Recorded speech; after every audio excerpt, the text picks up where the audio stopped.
And here we go, folks, the next episode of the UK Ice Hockey Stick Together Tribe podcast. I'm Nick Rothwell, and joining me today is Peter Hewitt. Peter, I'm so grateful that you could join us today.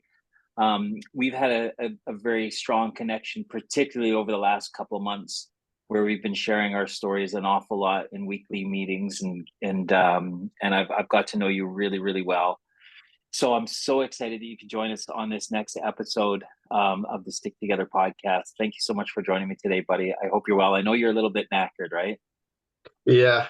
Late night last night, back on the ice training, but all ready to go for this one. So beautiful. Now, we've already done one episode.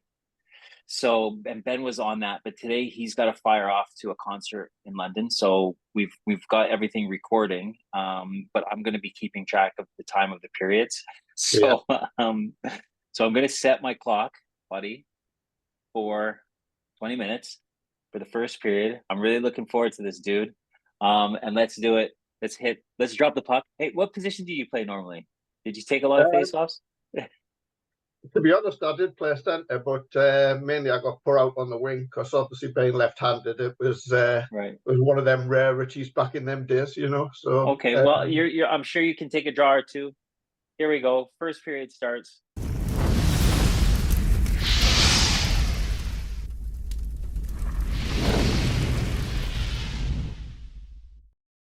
Pete, again, thank you so much for joining me today, buddy. Sorry, excuse me. As this format goes, the first period is all about how you fell in love with the game. So let's start with that. How were you introduced to the beautiful game of ice hockey? Well, it was a long time ago, but basically, my next door neighbour, I don't know if you know him, but it was a guy called Frank Herks, who was Peter Herks's father. Okay. And obviously he was a Durham Wasp player back in the day. And he was taking Peter skating one day and asked us to go along. And just walked in the rink, and that was it. As a kid, that the sight of the ice, the smell, still remember it to this day. Like it was just yesterday, it was fantastic.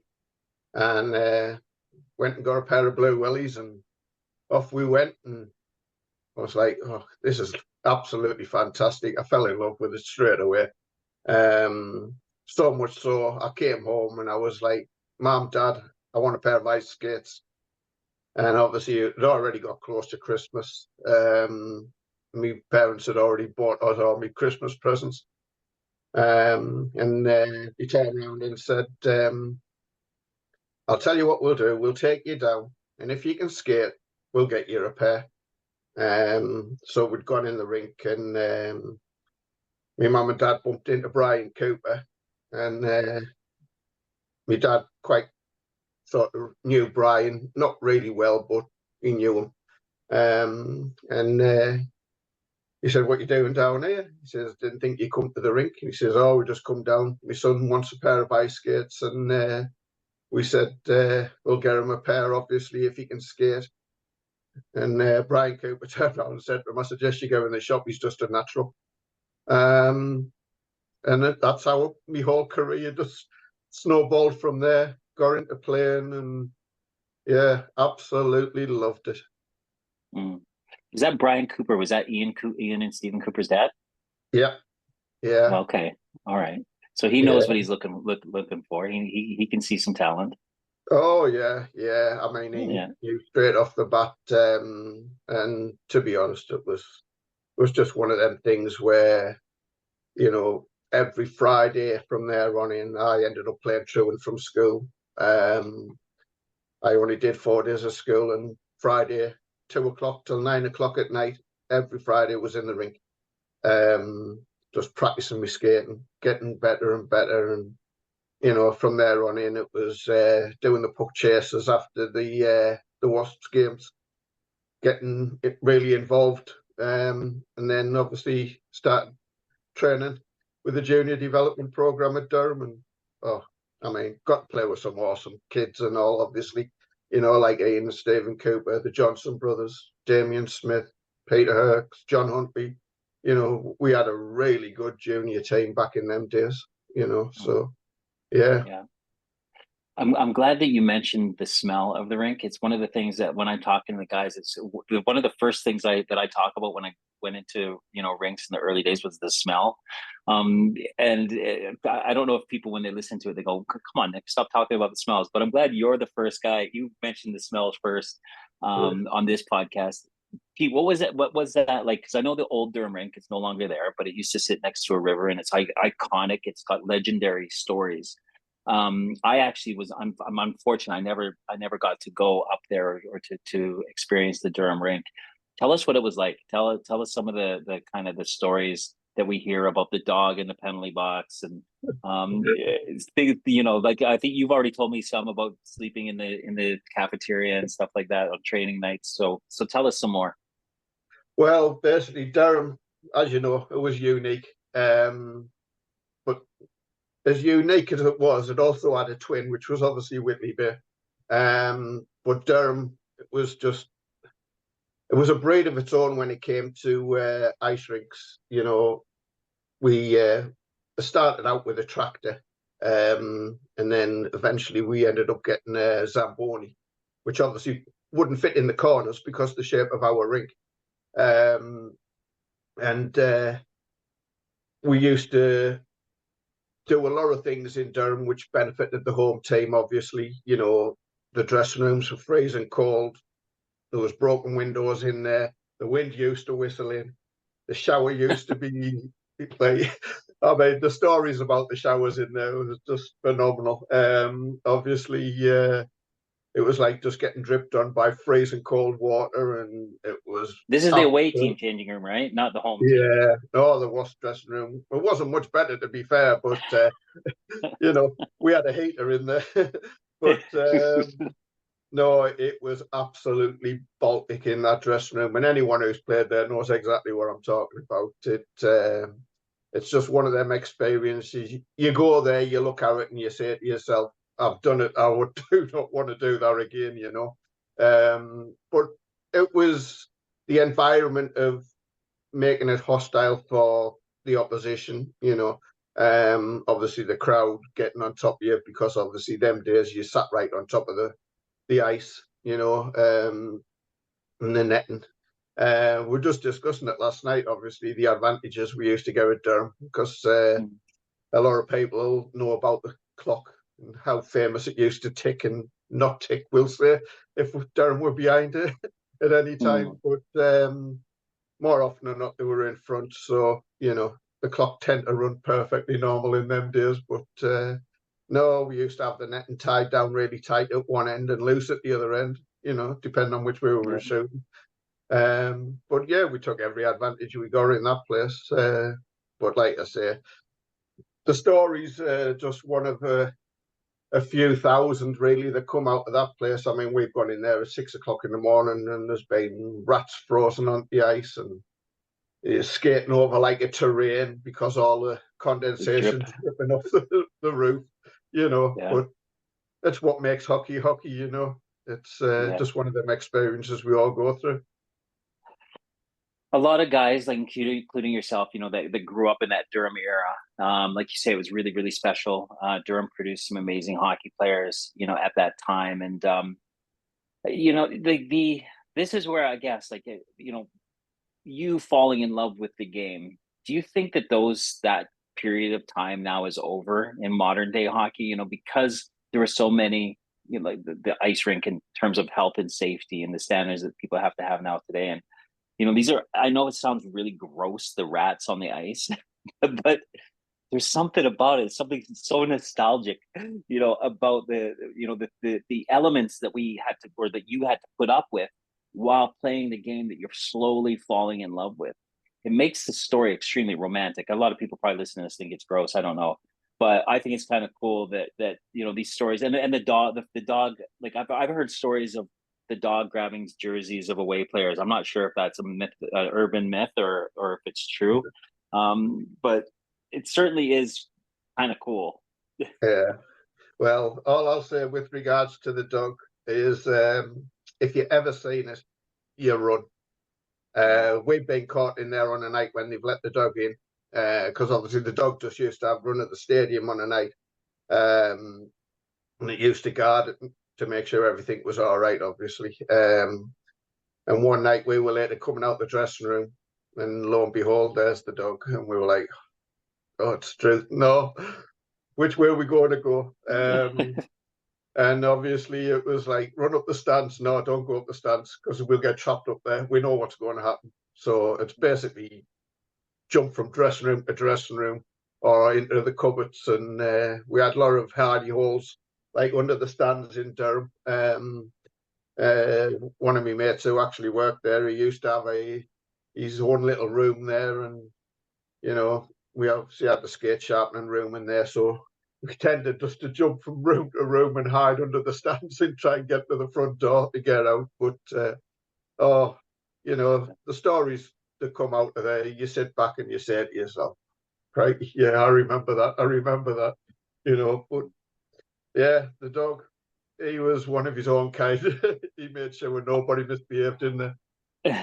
I mean, like I say, I've heard some stories about the dog, and you're obviously just making it, the stories seem more real. So I know it was a bit of a myth. Like, you think it was a bit of a myth, but obviously it wasn't. No, it's true. Yeah. Pete, what was it like on the Fridays? Like, what were you like when you started so you get a new pair of skates on the Fridays, you're down at the rink, you skip some school and you get like, were you like session skating? Was it open skating? Was it like, did they have power skating sessions at the time? Were you teaching yourself? How did that go? Well, basically on a Friday afternoon, they used to run a session. It used to start at 2 o'clock in the afternoon, and it went on until 9 o'clock at night. And most of the guys who were at school, there was quite a few of us who didn't used to go. We all used to go there and skate. And we used to practice ourselves. Then obviously, as it got around about 7 o'clock, then the disco session started. And a lot of people come in. I mean, that ice rink was packed out, and I mean packed out. But we used to have a DJ on there, Stephen Clark, and he used to get all the crowd fired up and that. And when it got really busy, he used to tell all the beginners to get off the ice, and he used to do what they call a speed session. And it used to last basically one or sort of two records, and we just used to hammer it and fly around as fast as we could.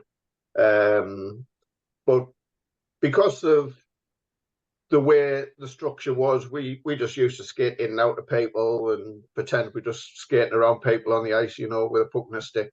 But the same thing happened after games as well, because obviously, like you mentioned before, no health and safety back then. So as soon as the Durham game finished, with skates on, pair of gloves, stick, pucks, and away you went. And I mean, you're looking at 100 people on the ice, sticking pucks and gloves, just skating around, shooting this, that, and the other. It's like, how somebody didn't get killed, I've got no idea, because there was a few guys that could shoot back then and all.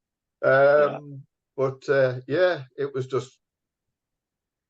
the culture that sort of a lot of rinks didn't have, and they got you into playing, they got you involved in it, and it was just a little cliche of that's how they attracted you in, and it worked really well. The production line out of Durham was phenomenal.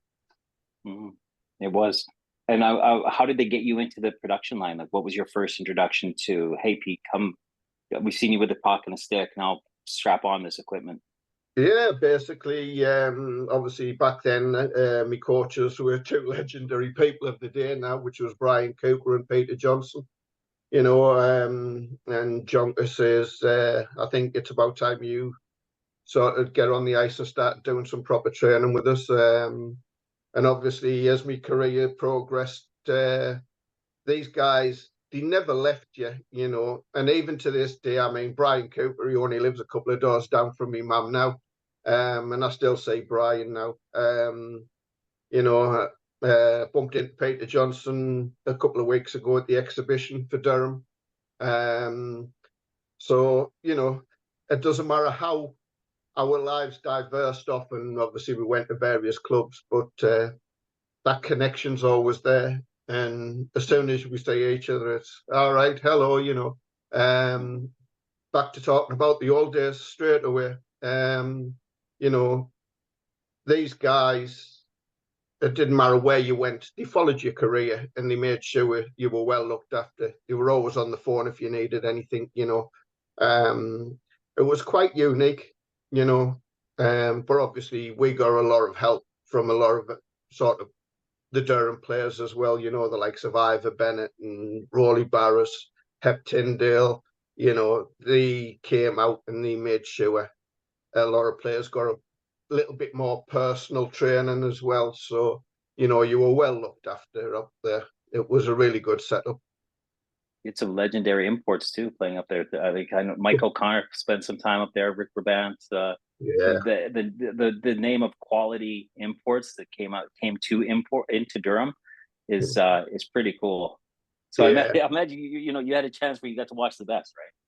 Oh yeah. I mean, like I said, we had some really, really good games in there, but to be honest, you're never going to go any better than the the Castle Eden Cup. The nights in there. I mean, it's the story of one night. I think it was 1986, if memory serves me right. And it was a Wednesday night. The rink was absolutely packed out, and I mean packed out. I mean, it was only supposed to hold 4,000 and something.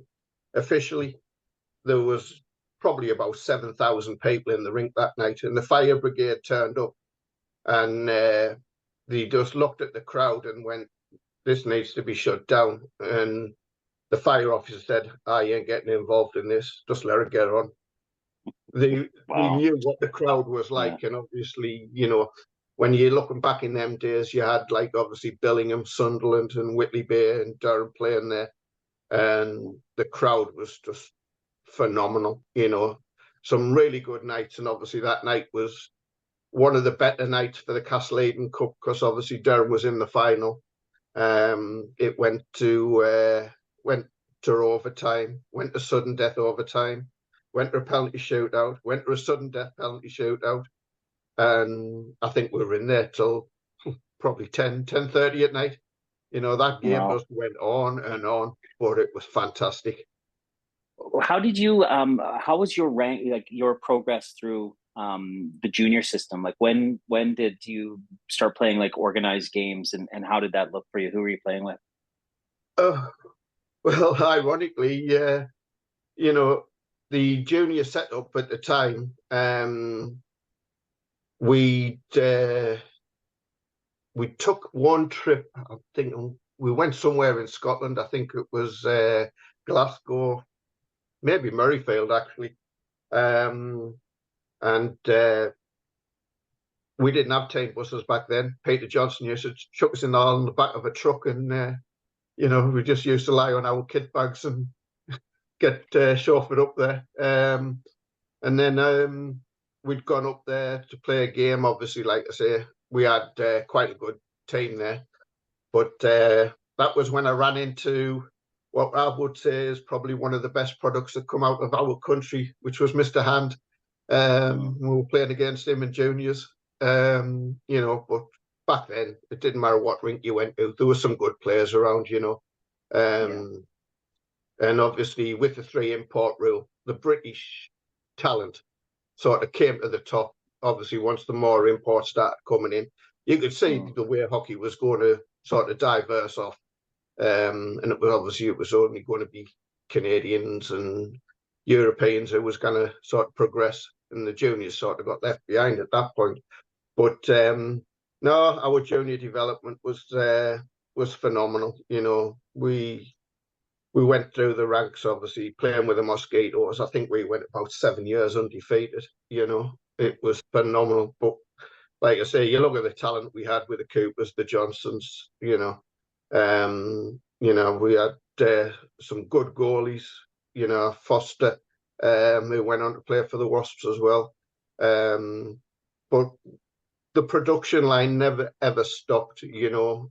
And then you look down the line, sort of what was coming up behind, and it was the likes of Tasker, you know, and then and you're thinking, Jesus, it was a conveyor belt of just talent coming out of Durham. When did you like?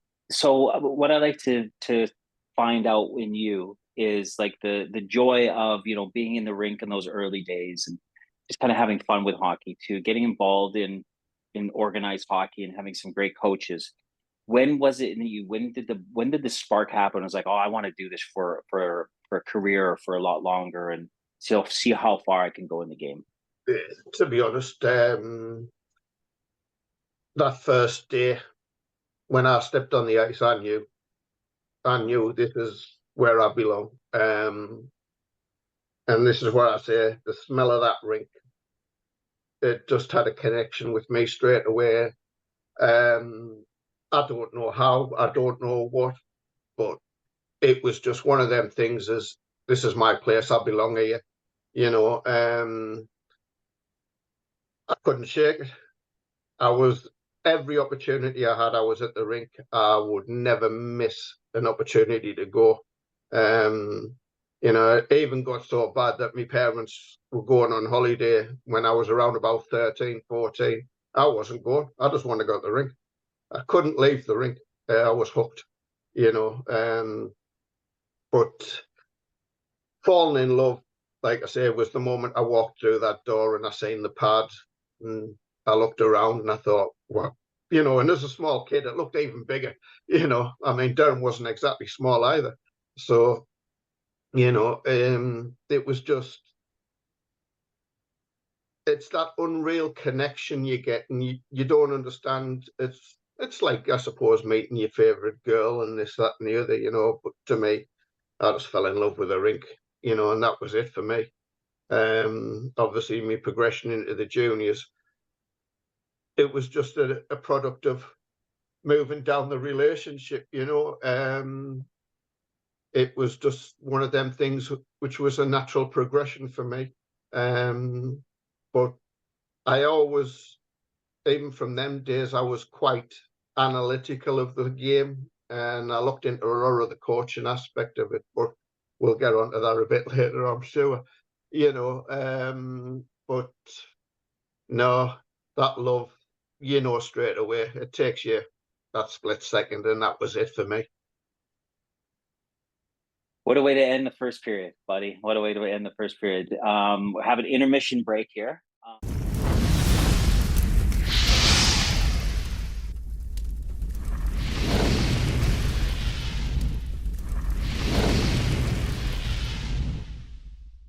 I always like to ask the guys, what was your intermission routine? What would you do between the breaks? Was it always a ritual? Was it the same? How did it go for you?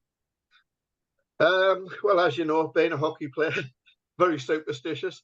From the moment we step in the rink, we've all got our rituals. But during the periods, to me, it was mainly head down, listen to the guys, what they had to say,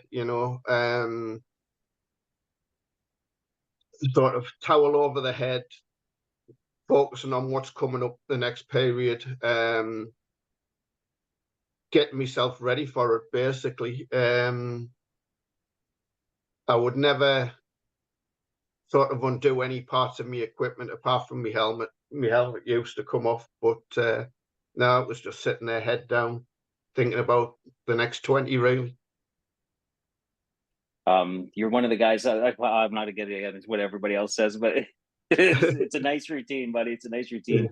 I like to always share that. I was in the age where guys would go outside for cigarettes and a coffee and maybe even sometimes a beer. But those days are long gone. We were in the same era. I don't know if you ever saw any of that, but we don't Oh have to yeah, talk about it. Pete, yeah. let's start. Don't worry. Let's start the second period. Let's drop the puck for the second period. Okay. Oh, I got, here we go. All right. So, Pete, in a year that it means a lot to me, I moved here in 1989. My family originate from Durham. So I ended up they'd gone south to Doncaster where I went when I first moved here in 89. And you went from Durham all the way down the East Coast to Chelmsford in 1989, 1990 season. How did that work out for you? This is a big step, moving from your hometown to north of London, in a place where I actually ended up going to. So I know that rink really well. How did you end up? How did that move transpire for you to go to Chelmsford? Well, basically, what it was I'd fallen out of favour at Durham, and I'd gone to Sunderland, and I'd bumped into Paul Smith in Durham one day, and he was like, "Peter, you need to get yourself back into our rink." Obviously, being a teenager at the time, excuse me, I was a little bit mischievous as well, and obviously Jane Smith, Paul's mum, had banned me from Durham Ice Rink at the time. Oh, okay. Um, so a you story did which you didn't tell me about that, Pete. no, so I'm not. A few people will be aware that obviously back in them days, Durham used to have a sort of a dusty, gravelly car park. And Jane had hung all the washing out, and we were doing donuts in the car park. Oh She dear. wasn't very impressed that we dirtied all the washing, so there was consequences to be had for that. But yeah, I bumped into Paul, and he said you really need to get yourself back into Durham. So I said, well, if you sort things out with your mum, I'll be back in. So he sorted things out, and I'd come back in, and he was running what became one of the famous Durham ice hockey schools. And like I said, yeah, I was quite interested in coaching. So I was basically on there as a helper with Paul, and a few of the others. And obviously we had a few imports out there as well that used to coach. But one of the things that got me fascinated about the coaching aspect was when all these kids came to, when I say kids, I wasn't exactly young. I was quite young myself then. But the aspect of it, when they come to these hockey schools and they're learning the abilities and everything else, I was quite sort of analytical and thinking to myself, how do they get on when they take all of this information back into their own rinks? And I looked at it and thought, I'm going to have a tour around a few ice rinks and see how these people fit in. Um, and obviously, Chelmsford had just opened in 1988. Sorry, it was 88. And it was a brand new rink. They sent quite a lot of the girls' team up to get some coaching for the hockey school. And I'd gone down there and seen how they were fitting back into a new environment, and seeing who the coaches were, obviously, and meeting a few of the people at Chelmsford. Obviously, then it was run by Laura Urquhart and Mike Urquhart. And I'd looked at how the girls had fitted in back down there. And I was there for about a week or so. So I thought. Um, and obviously, I'd gone on the ice, helping the girls out a bit, like sort of settling back into their coaching program. And at the weekend, they were having a charity game, and Mike Urquhart asked us if I would like to join in. So I said, yeah, no problem. From there on in, I was sitting in his office. He was saying, would you like to sign for us? And I thought, well, this is brand new rink, nothing like Durham, completely different, clean, well maintained, obviously, with it being brand new. And I thought, I like the area. It's nice here. It was a little bit weird trying to settle in at first, because obviously being 19 at the time, um, it was more like traveling to a different country than just into Essex. People were totally different. I mean, I was there for 6 years before someone spoke to me in the street. That's not the environment we in sort of used to around here. Everyone talks to everyone around here. So that was a bit sort of hard thing to get adjusted to. But yeah, I ended up sitting in his office. We had a good chat. We negotiated a few things. Things seemed quite well. Ended up getting a 1-year contract.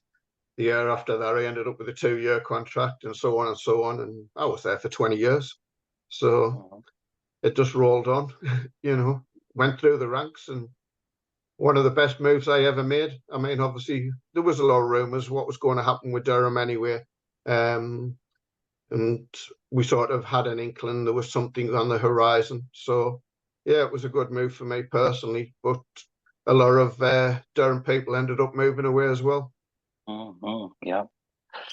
Yeah, and like you made a life for yourself in Chelmsford. You were there for a very, very long time. It became a home for you. And the hockey there was always like, when I went there, I was only there for, I don't know, maybe 10 or 15 games. Brad Doshin was the coach. I don't know if you remember him. Yeah, I remember Brad quite well. And so would we have played on it? So I would have made, what happened was in the second year of Sheffield, I got fired like 2 or 3 games into the season.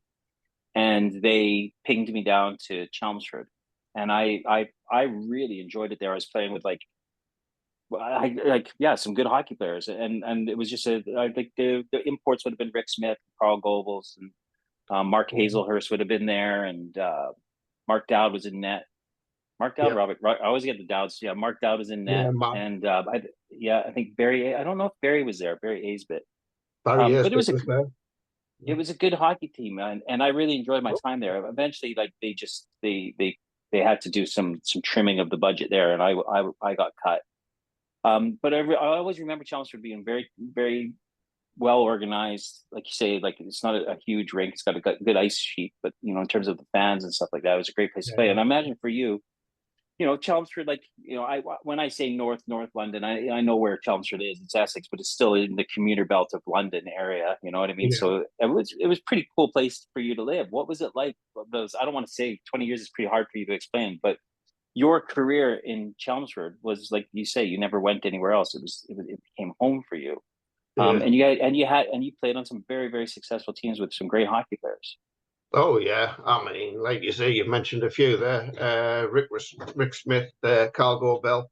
I mean, phenomenal players. But we had other imports there as well. Mark Stokes. He was there for quite a while. Obviously, when I went into coaching in Chelmsford, obviously I nicked a few of your players as well from the Isle of Wight, which was Pete Cooper and Jamie Nagle.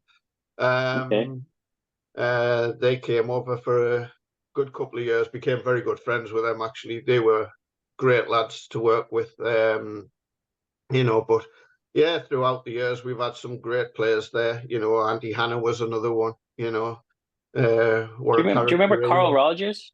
Carl Rogers? Well, me and Carl Rogers actually made our debuts together for the Chieftains in our 1989 season.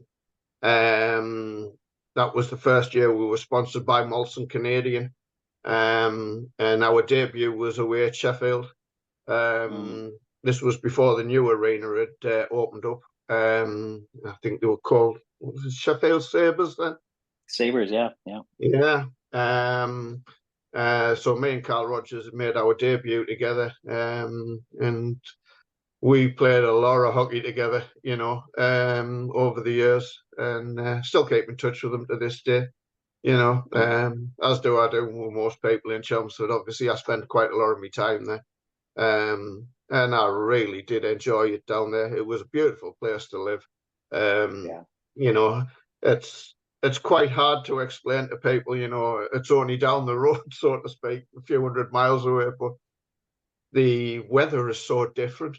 It's always Mm. 5 degrees warmer in Essex than it is in Durham, and you're like, Jesus, we're Yeah. still in the same country. How does that work out? But, yeah, But I think what everyone, like what I remember about Chelmsford is they always put a solid team on the ice. You were never ever going to get an easy game. And and even in the 91-92 season when I was in Sheffield for their first season, we had to play against you guys in the playoffs. And in your rink, we drew 6-6. And that for you guys was like a win because we were vying with Medway for promotion. And that you guys tying us, taking that point away from us, I think put us into second place. Um, which was not, I don't know if that was automatic promotion. I think we had to do playoffs then. Whereas Medway won the league that year. yeah, it would have So been the playoffs. yeah, Yeah, so I remember that game in Chelmsford. Everyone was just absolutely like, you guys took it. It was 6-6, I believe. You drew the game against the mighty Sheffield Steelers in their first year, and you yeah, took us down. You took us down a peg, yeah, and that's what I say. That's why I always remember Chelmsford like a never going to be an easy game.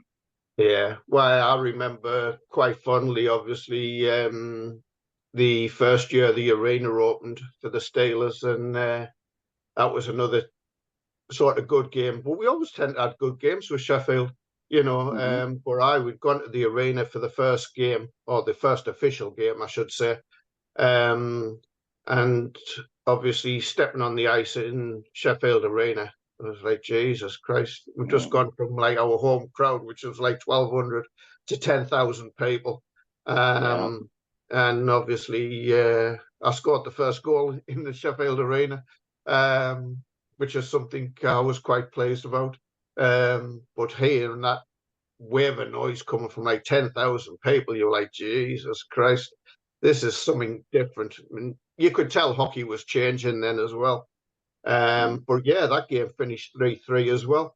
So it yeah, was another fought, like tightly yeah. fought game. But yeah, we had some good games with Sheffield back then. Hmm. But obviously they were progressing at a rapid rate of knots. They were going through players like anyone's Well, they business.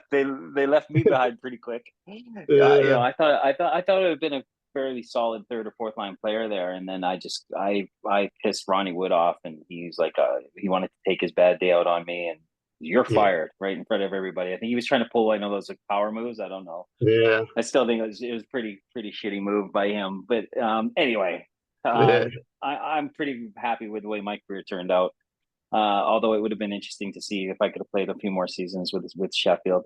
But people who are listening to this who are going there, how can their Sheffield doesn't hold 10,000? Got to say, back in the day, in the first season, maybe even two seasons, they were allowed to put seats around that back end, and yeah, that's what upped the.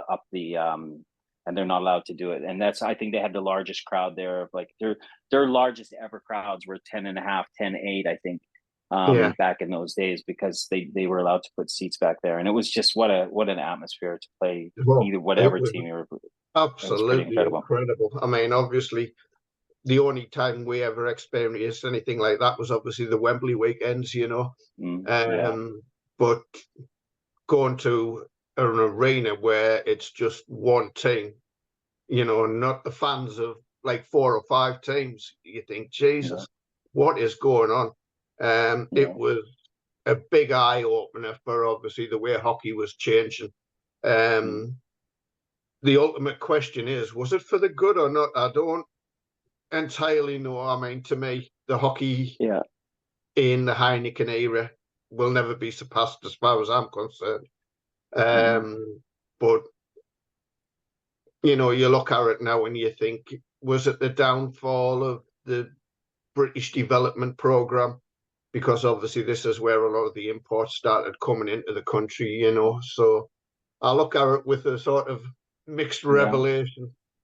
I mean, I have no doubt that the British talented British born players would be a lot better off today if it wasn't for the Super League, and if the leagues were run differently and they were more. It was like kind of from the bottom up rather than the top down, because we know Sheffield and Nottingham have control over everything in this country, and it's because they're the biggest money generators. I was around that era too, and I know I speak with a Canadian accent, but I was classed as a British guy. I was there when I was 18, and technically I didn't play organized hockey in Canada when I was over 16, so that's got me classified as British. And I've always felt, that I was like just the son of someone from Doncaster, even though I Yeah. always spoke with a Canadian accent. And I think that's why I got along well with so many British guys, because I don't think they really thought about me as an import. And I was just a hardworking hockey player. I wasn't really super talented or anything like that. And I think, that was just the day. And I thought it was amazing. And I remember those tussles that I had, which even when I was playing for the Isle of Wight, and the tussles that we had with you guys in the playoffs, and going up to your barn, I think we had to win. And Carl Rogers was like on fire, and he was on fire on the island. I remember him playing really, really well, and we just had to do something about him. Like it Mm. was like he was, and he was just playing like a man possessed. And I remember like there was just one choice, which was to fight him. And he was my friend, didn't want to fight him, but it was like our coach was like, Nick, you got to stop that guy from he's gonna win. And we had to have a tussle. And Ben Aqua was on my team, and he was kind of, anyway. I'm not blaming Ben, but I had a fight with Carl. I kind of wish I didn't, because I like Carl, but I know Yeah. it kind of deflated the atmosphere, and Chelmsford kind of just not went down a little notch, and we ended up, winning that. I think in your barn we won that one, which was like the island's fourth championship in a row. But like, always hats off to you guys, because you're such a hardworking team, and you particular, right? Like, you were always known for a hardworking guy. Oh yeah, yeah. I mean, it's As a ironic that hardworking guy, yeah. the Isle of Wight was one of my favorite rinks to go to. I mean, it was tight, it was compact. It put your skill levels up another few notches. Um, and I like that close environment, but it gets Mm, to a stage where you get too small with the likes of Grimsby and stuff. But the Isle of Wight was just a nice size sort of rink. But the journey there was always good as well. But we were always made really welcome when we went to the Isle of Wight, and I loved a lot of the guys who played on your team. And we look back over the days, like Martin and that now. yeah, We obviously yeah, know quite well. yeah, yeah, yeah. Um, and you look back and you think, Jesus Christ, they had a bloody good team as well. Yeah, So yeah, hats I off think to we the did. Isle We of that Wight. that rink was definitely an advantage. It was easier for us to. We knew how to score, shoot, and score goals there.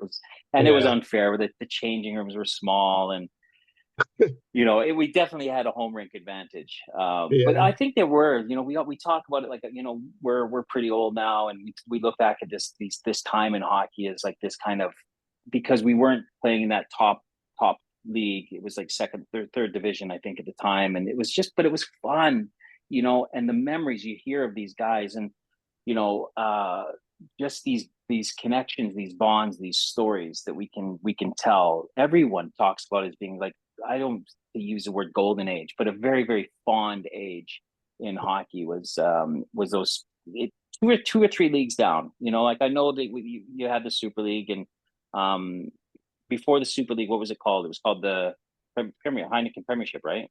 yeah. Heineken Premier League. Yeah, Premier League, yeah, Heineken Premier League. Which was great, and I loved the three import rule too, because it gave a lot of British guys a lot of, and then that Super League kicked in, and like, I know some really good British hockey players that they just gave up. They were like, I oh yeah, can't be bothered. yeah. I mean, it's like I Yeah. say, when you look at like the likes of Durham when they closed, and obviously you had people like Anthony Payne leaving Durham, going to Milton Keynes. Mm, You know, you had Peter Herks went to Swindon. Um, Obviously Cooper brothers went to Cardiff. You know, the mm, Johnson brothers, they all went to Hull, and that sort of filtered out through sort of all the ice rinks, and you sort of look at it and you think, why didn't you all go to elite league teams? mm, mm, Um, they just weren't interested. They knew what was coming, yeah. and they knew where the best hockey was going to be played. And obviously, it was the British Premier League and the English Premier League. And when you look back over them days, and you look at even the leagues we played in, there were some phenomenal players, and there's still ex Mm, NHL players playing in that league as well. And mm. you look back and you say to yourself, that was the golden era of hockey. You know, it was a lot of good, hard working people, but they loved the game. That was the key element. They weren't there just to earn a buck. You know, they were there to sort of get on and have that camaraderie with them in the dressing room and just play their own brand of hockey. You know, that was the key aspect of it for me. As we wind down the second period, what were your highlights? What were your highlights playing the game in Chelmsford and at the highest level that you played? Oh, great highlights. Um,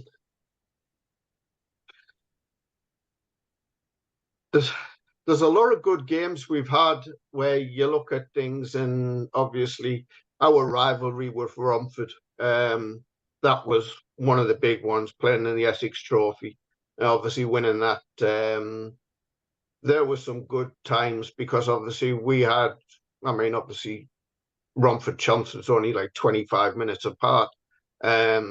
So that rivalry was a real connection, you know, and a lot of players used to sort of form from one ring to the other ring, you know, so it was quite feisty. And obviously coming up people like Tari Sawari, you know, Yeah. real character of the game. You know, so they're sort of the fondest memories and the great moments, I would say, you know, lifting the Essex Trophy against people who you're really competing against. You know, I mean, don't get me wrong, we've had games where we've walked things, you know. I like a close knit game, you know, where it's to and fro. You can dominate games, but you don't really feel as though you're in it so much, you know, compared to a close, tight game. So them ones for me, because they were always tight, you know, they were always full of action fights, you know, back in the day. And everyone was really backing each other up, working for each other. They're the kind of the highlights for me, you know. You had a great career, buddy. And we're going to go into the third period and we're going to talk about life after hockey. So, Yeah. end of the second period, it is.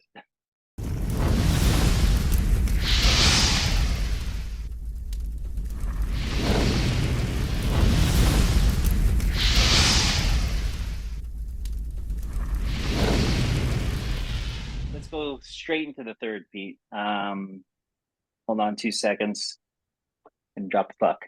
And you and I are obviously past our prime of playing hockey. You know, those days of playing at the highest levels that we played are over. And the reason why you and I are friends is because, well, became friends, is because we were both pretty honest about some of the challenges we had when we hung up our skates. Um, Now, that's the third period is designed to talk about life after hockey. So let's talk about what it was like for you when you stopped playing and how it's been over the years and how you've also stayed involved in the game. But what was that transition like, I guess, when you knew you had to hang up the skates? This is where it gets difficult, isn't it? Yeah, life after hockey. I mean, obviously, it never comes the way you anticipate it to come. For me, I got injured. Obviously, playing against Streatham Redskins, somebody two-handed me across the back of the head. Unknown to be that day of that was going to be sort of the downfall and the end of my career. Um, it just sort of came out the blue. I'd always planned to getting out in the game around about 40. I was 38 at the time. And obviously, I'd gone into my coaching aspect of things. So I wasn't getting too affected in one way, but obviously, my playing side just hit rock bottom, obviously. I was stepping on the ice. I was falling over. I couldn't understand what was going on. We ended up going to see specialists. Found out my eardrum had collapsed. That was the end of my career. I needed surgery. So Was this from the two-hander, or was it contact from the ice? it was from What the did this two-hander. damage? Yeah, it had broke one of the bones that hold my eardrum in place, and it had cracked the other one, so it had tilted over. So obviously, every time I was trying to skate around the corner, I kept losing my balance, and I was getting disorientated with a lot of things. Obviously, I knew it was time to go, but it wasn't the way you wanted to bow out, if you know what I mean. And it was a hard sort of concept to look at. This is the way you're going out. And obviously from there on in, you know yourself, painkillers, and the life starts, doesn't it? Or the life alters, we should say. It doesn't start, it changes dramatically. And it's been one of them things where you never get used to the day you leave the rink. It's one of them things where you're there 1 minute, the next it's gone. Your teammates carry on, your shirt's given to somebody else, and you're out the door. It's a hard concept for a lot of people to accept and take. For me, at the time, I didn't really understand the full aspect of it. Now, obviously, talking and spending our nights on retribe, you get to look at the effects it really did have and how dramatic and how it changed your life in the aspects of hockey's no longer there, and like we say, we've discussed a few things on our Zoom meetings with regarding the mental health issues affecting hockey players, and I think we do need a lot more support in looking after our players when they do leave the game, for whatever reason they leave in the game. That's why we're here, and it's your story. That people need to hear, Pete, because you and I did not make a lot of money playing hockey. We played because of the love of the game and the friendships and the connections and the changing room banter. Money covered petrol, and sometimes it cost us money to play. And but and then you get an injury, whether it's intentional or not. You get an injury that ends your career. You didn't know that the last game was going to be your last game. There was no fanfare or Pete's, well done, Pete, and thanks for all the. It's like you're just faded into this obscure space of what do I do now? And I don't care what anybody says. What you went through, the feeling of loss and disconnection is just as deep as any athlete at any level goes through. Now, athletes at other levels or in different circumstances have support. They have maybe a testimonial year, or they have like a retirement party, or going, thank you. I'm not saying retiring a jersey, but at least giving you a jersey and saying thanks. And I know both you and I, we never had any of that. We didn't know our last games were going to be our last games. And the sadness, the disappointment, the loneliness that transpires from that is huge. Plus the fact that you're carrying a massive injury, a head injury, where now we know, because you and I both did the two-part concussion series that Misha led, where I was not aware of the fact that if our heads take these impacts, like we both thought that concussion meant you not be knocked out, right? Yeah. And that isn't the case. This is just head trauma, like banging of the head, and can happen and there's different spectrums of it, but it is the bruising of the brain, it's trauma to the brain. And if you keep playing, or it goes, which many of us didn't even miss a shift after a concussion. Yeah, I mean, it's like I said, that night that happened, obviously it was towards the end of the second period. You look back and you say to yourself, how did they get away with this? I've got no idea, because obviously I'd gone into the medical room, the assessed us, obviously they brought us back round. It was quite ironic because obviously like I say, a lot of people were taking the mickey out of us because I was that out of it. I was actually speaking in a Cockney accent, and people were saying it's the first time they could actually understand us in all the time I'd been in Chelmsford. And I'd gone back on the ice and I'd played the third period and I'd scored a goal. Never even knew I'd been back out on the ice. After the game, I ended up going back to the hospital. And I can't remember a thing about playing in the third period. It was just one of them things where they must have turned around and said, "Hey, you're all right?" And I just gone, "Yeah, I'm fine." Back on the ice we go. And obviously you look at the concussion protocols now and you think, what were we doing? We were mad. I mean, we were mad. But we did it. We loved it, and no matter what I've been through, people keep saying to us, would you do anything different? Hell no. No, hockey was my life. It still is my life now. Obviously, I'm back involved in it again. And it never leaves you, like I say, from that moment of walking in Durham Ice Rink in the 1970s to 2024. The times change, the passion remains the same, mate. It does. Yeah. Yeah. The love of the game never goes away.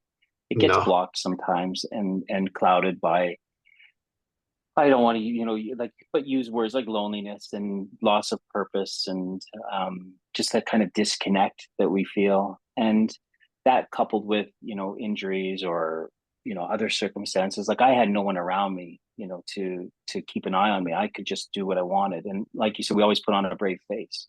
So nobody knew inside, any Oh kind of yeah. turmoil that I was going through. What were the times that you went through? How dark did it get for you? It got as dark as it can get, to be honest, Nick. Obviously I went through quite a similar path to you. Obviously, I looked into finding a specialist who was going to sort me out. And there was a doctor in the Royal Victoria Hospital in Sunderland. And I thought, well, is this the right time? And I thought, yeah, we'll just go for it. So I sold my house in Essex, said goodbye to Essex, moved back up north, thinking I'll get into hospital, get myself sorted out, and I'll take the next part of my life. So obviously I came back up here, went into the hospital. I had my first operation, which was 13 and a half hours, and obviously was quite traumatic, because obviously they had to cut all my ear off and open the side of my head up to do all the work. So it was quite invasive procedure, and I didn't realise that was just going to be the beginning of it. After that operation, I've had another 23 operations, and I'm still currently awaiting another one, which obviously got cancelled due to COVID, and hasn't been rescheduled as of yet due to the NHS backlogs. But yeah, it took its toll because I came back up north thinking, oh, all my friends will be still here. Obviously, everyone's moved on, moved away, wherever. My best mate was here, so I ended up spending a lot of time speaking with him. But obviously, he was going through his own personal problems as well. And it got so bad, obviously, painkillers, booze, you're just trying to dull the pain, and you're trying to look after yourself, but you know, you know, it got so bad. I can sit here now and I can quite openly say I attempted to kill myself no less than half a dozen times. The pain got to a stage where it was so unbearable. But I sit back and I look at it now and I think to myself, it's not a weakness, it's a disease. It's something I've fought, I've won. but I'm always looking over my shoulder now. Obviously, you know, as we've discussed in our meetings, depression, anxiety, these kind of things, there is no symptoms with them. You don't see them coming on. You don't understand what's happening around you. People's telling you you need to go and see someone. You think you're fine, you're not. And then obviously that day comes where you're looking at yourself in the mirror and you think, Jesus Christ, I need help. And to me, that was the day I turned my life around. I'd gone and seen help, went to a pain management unit in the Durham University Hospital. Ended up seeing some psychiatrists and psychologists and tried various techniques to sort of manage the pain, this, that, and the other. I spoke to a really good doctor who gave me some really good advice because I was popping 30, 40 tablets a day, you know,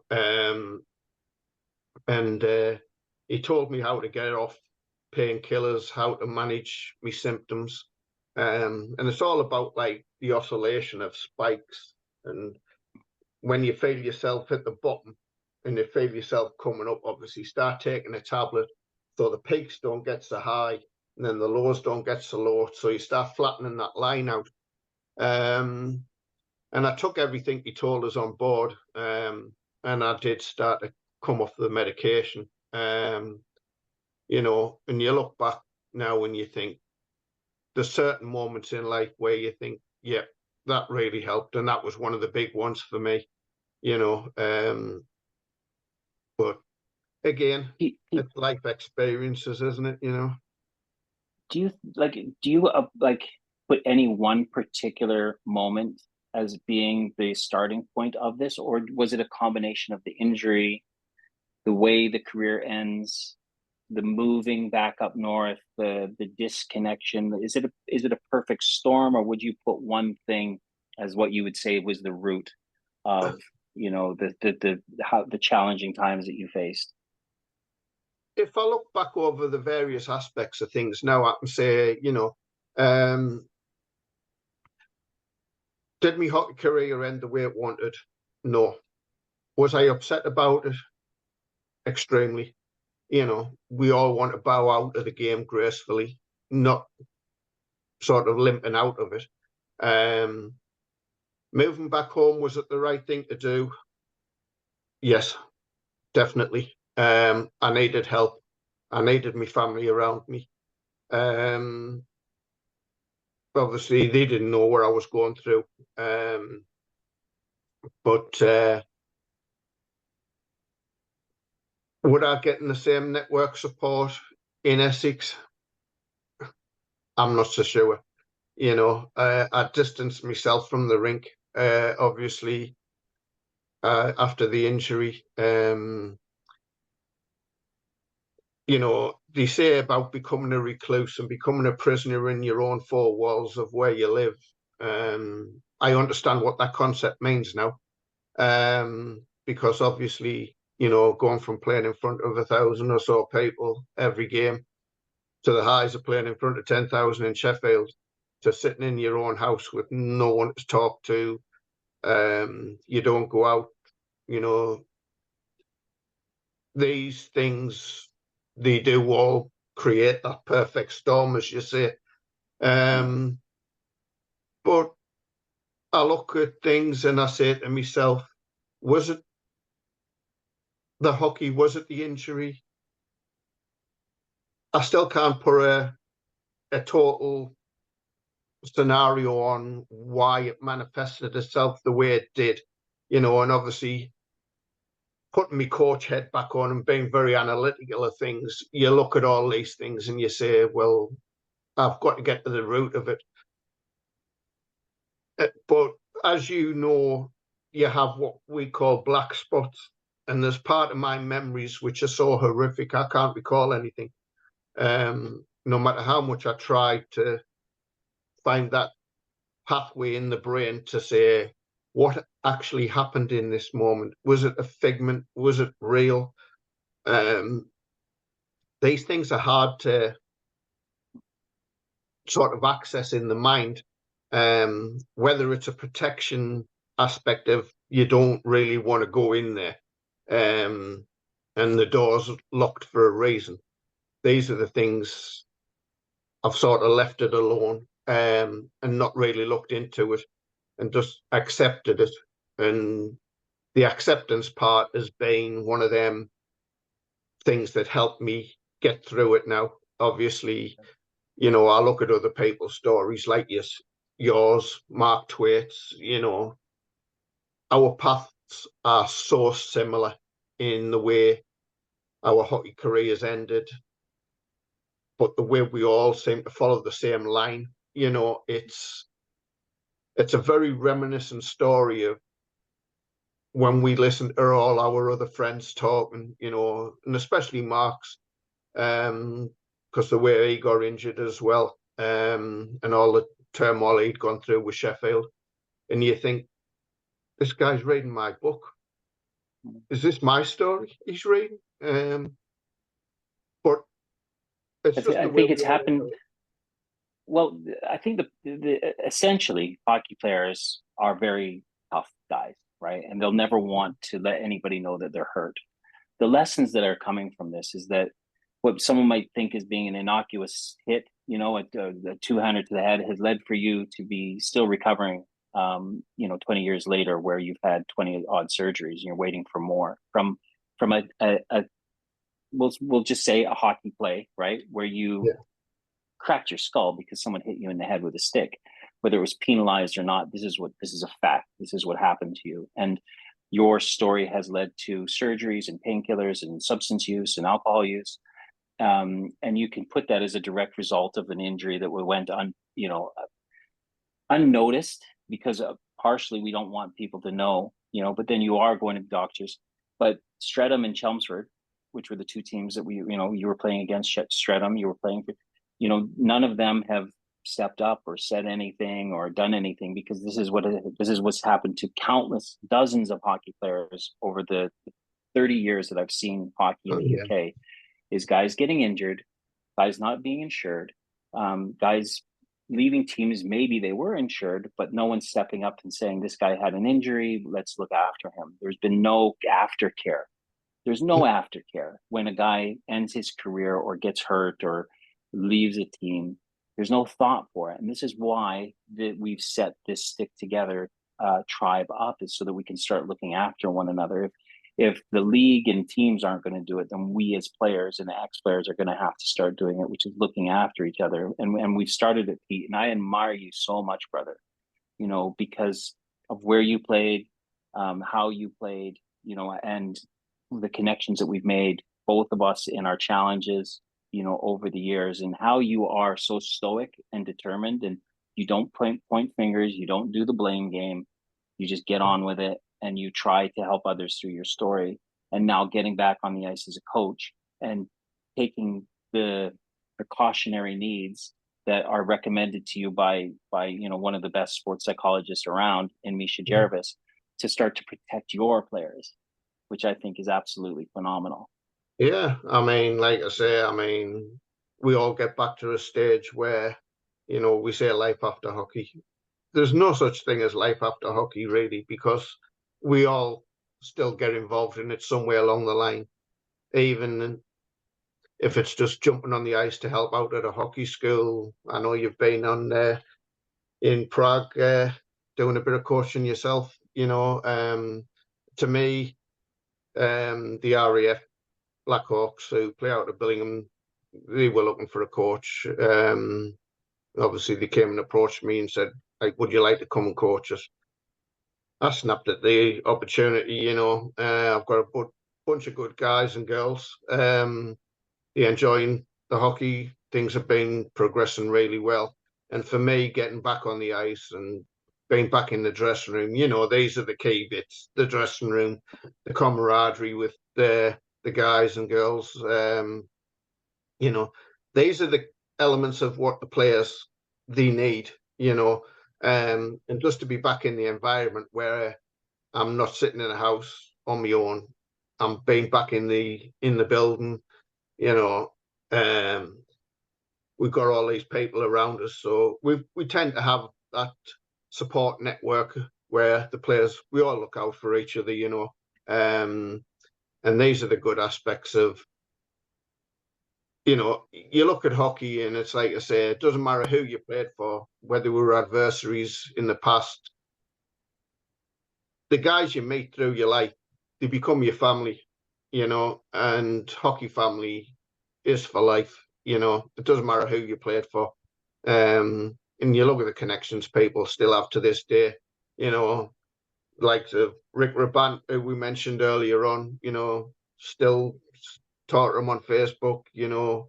There's guys all over the world, you know, because obviously part of my career as well, I don't know if you're aware, but I set up a sports company bringing imports in and out of the country.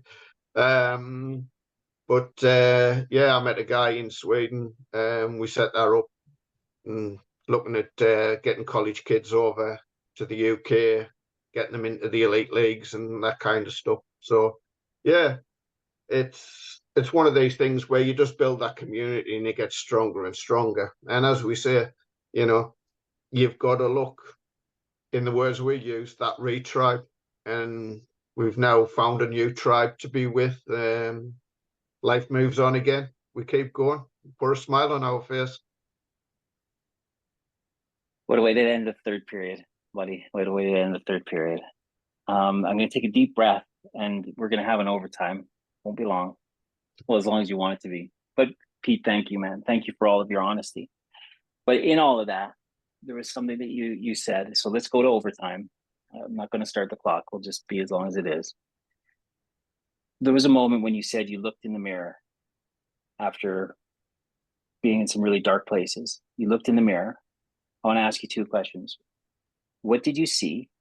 What did you see when you looked in the mirror? And then what was the feeling like when you actually asked someone for help?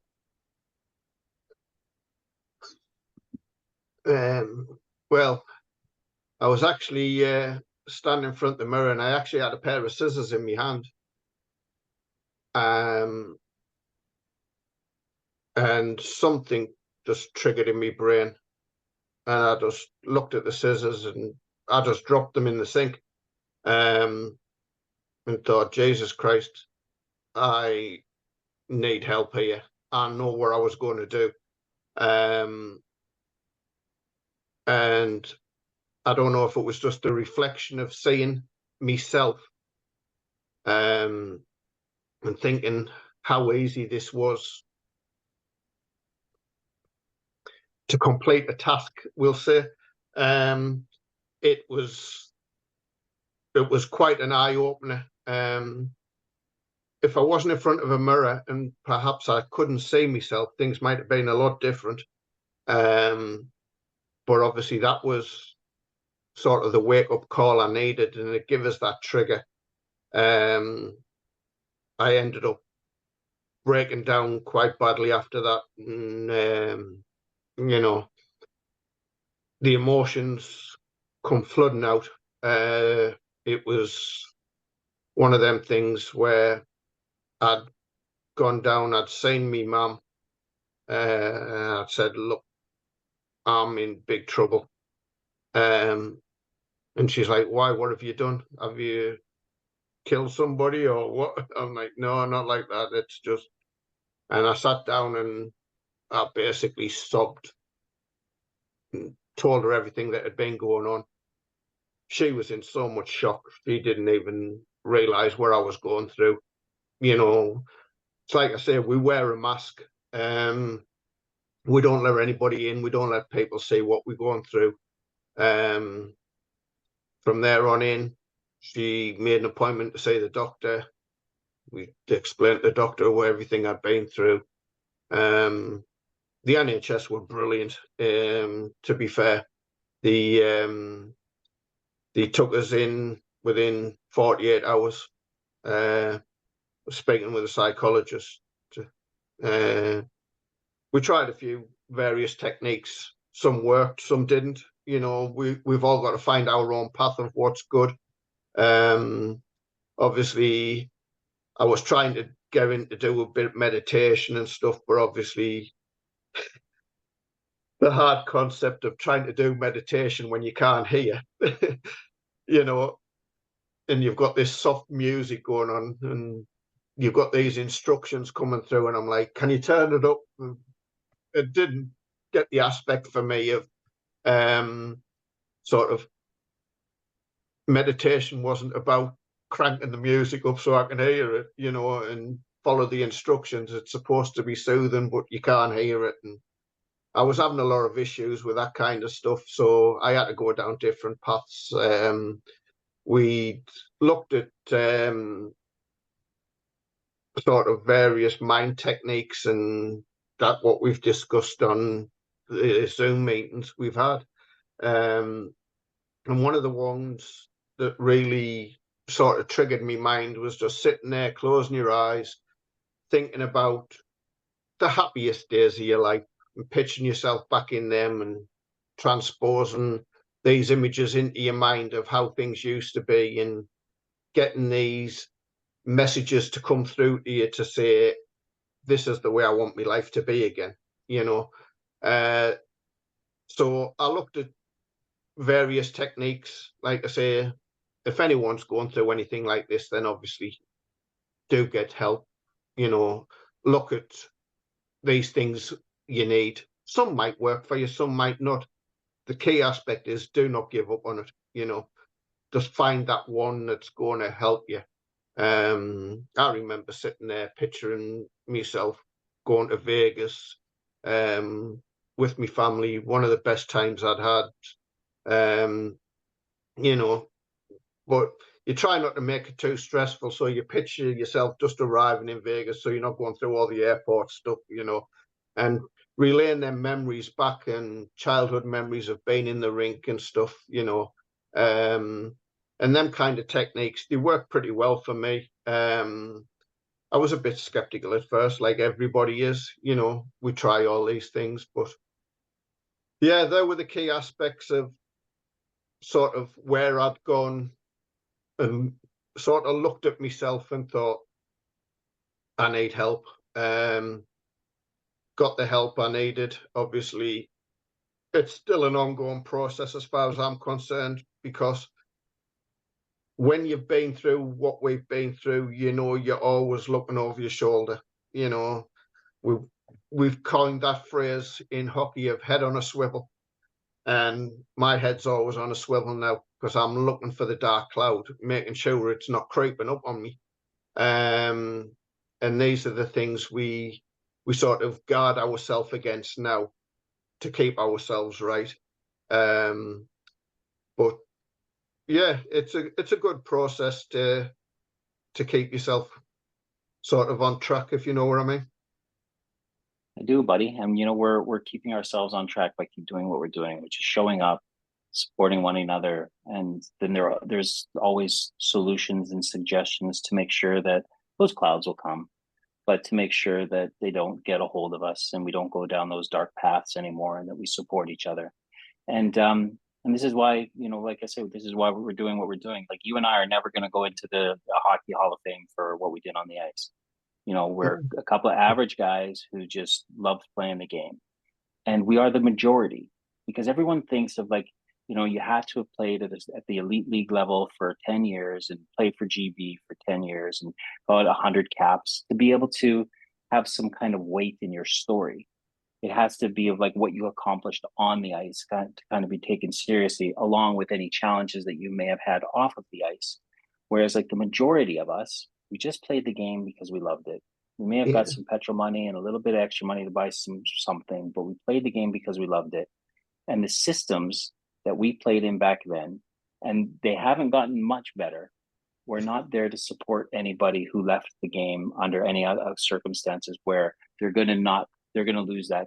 Everyone loses the connection, but at the level of an injury with substance use and alcohol use compiled, you know, and no language or ability, because again, we're hockey players. We're not taught how to ask for help. No. Again, the majority of us, we're not taught to ask for help, so we just silently suffer. We silently suffer and go. We try to brush it off the next day, skate it off, you know. And these are messages that we just want to say, hey guys, if you're feeling any way like we did, just from feeling a little bit disconnected, a little bit like, you know, not having very deep relationships with people, or not having great relationships at work, and maybe being a little bit grumpy or a little bit sad, having a hard time regulating your emotions, those are signs of disconnection.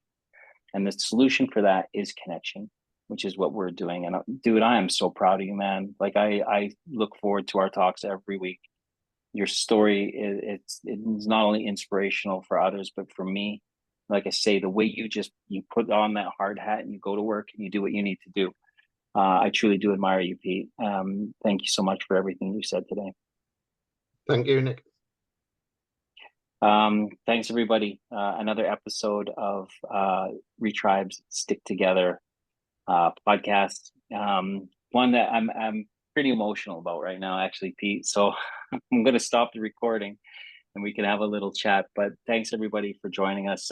Please get in touch if anything that we have said has struck a chord with you in any way, or if you just want to reach out and have a chat, reach out with us. We'll have more episodes coming your way soon, and we're really excited to be doing this with you all. So thanks a lot, and it's bye for now.